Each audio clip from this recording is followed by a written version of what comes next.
Is anyone surprised that I am being targeted? Is anyone surprised that I am somehow deemed unworthy to speak about American foreign policy? Or that they see me as a powerful voice that needs to be silenced? Frankly, it is expected. The controversy begins with a defiant voice. Ilhan Omar stands before critics and asks whether anyone is surprised she is being targeted. She frames the backlash as proof of her influence, arguing that when power is challenged, it responds in force. Declaring that she did not enter Congress to remain silent, she promises her voice will only grow louder, even if removed from key committees.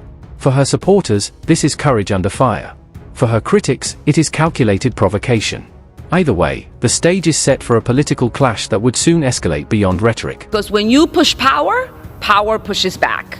I didn't come to Congress to be silent. I came to Congress to be their voice. And my leadership and voice will not be diminished if I am not on this committee for one term. My voice will get louder and stronger, and my leadership will be celebrated around the world as it has been. And at a press conference just this week, when asked whether she supported Al-Qaeda, The debate intensifies when Omar is questioned about national security and foreign policy. References to extremist threats and past statements resurface, fueling controversy. Critics claim she avoided direct answers during a press conference exchange involving terrorist organizations, reinforcing their concerns about judgment and loyalty. Allegations that she once blamed the United States for international crises further deepen partisan divides. Supporters argue her remarks were mischaracterized. Opponents insist they reveal a troubling worldview. In a polarized Washington, perception becomes reality, and the conversation quickly shifts from policy disagreements to questions of allegiance and representation on the global stage. Enemy. That's our enemy. They are a very serious problem that we take care of, but they always seem to come along somewhere. She refused to answer. She didn't want to give an answer to that question. Omar blamed the United States for the crisis in Venezuela. I mean, think of that one. And she looks down with contempt on the hard-working Americans, saying that ignorance is pervasive in many parts of this country. Conservative lawmakers seize the moment. John Kennedy and Rand Paul publicly voice what many in their base have long argued. They frame the issue not as personal animosity, but as accountability. The focus turns to Omar's removal from the House Foreign Affairs Committee, a decision they portray as long overdue. To them, representation on such a committee requires unwavering confidence in American principles.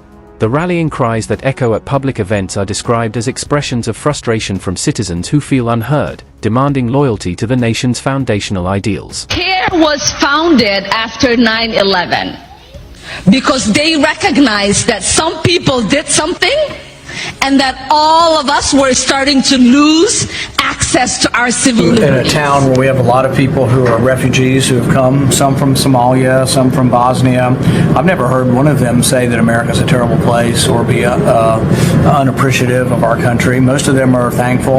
I've met people who've come here from behind the Iron Curtain that got away from communism. They're some of the best Americans we have because they really appreciate how great our country is, and they're not here. Senator Paul draws comparisons between immigrant gratitude and political criticism. He recounts stories of refugees who fled communism or conflict, arriving in America deeply appreciative of the freedoms they discovered. In contrast, he suggests that condemning the country's core values while benefiting from its opportunities appears contradictory. His remarks about Somalia spark headlines and backlash, yet resonate strongly with supporters who believe patriotism should be unequivocal. The broader message from his perspective is clear: America, though imperfect, remains a land of unmatched opportunity, and those entrusted with leadership roles should acknowledge that distinction openly.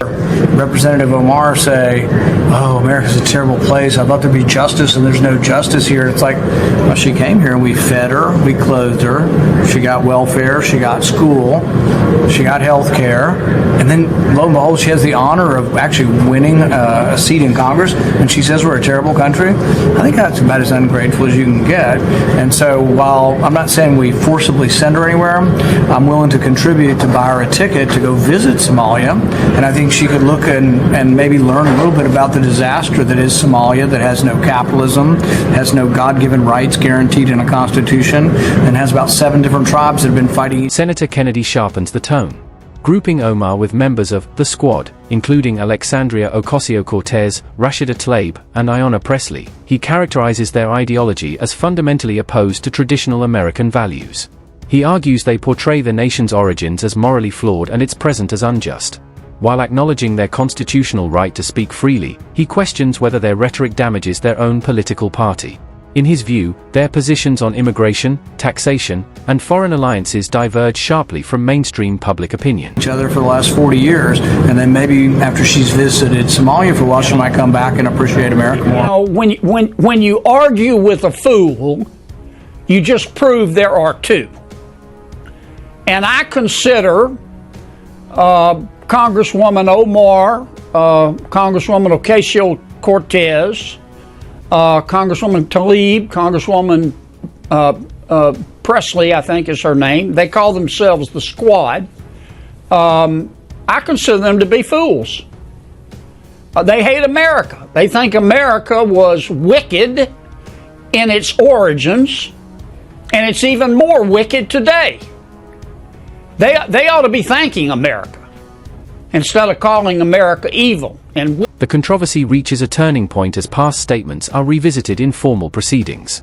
Lawmakers outline remarks they believe disqualify Omar from serving on the Foreign Affairs Committee. The argument centers not on silencing speech, but on suitability for a sensitive national security role. Supporters defend her record as principled advocacy for human rights. Opponents insist that tone and context matter deeply when representing America abroad. In a chamber built on debate, the clash underscores a deeper national divide between those who view dissent as patriotic courage and those who see it as damaging to unity and global credibility. Wicked and racist.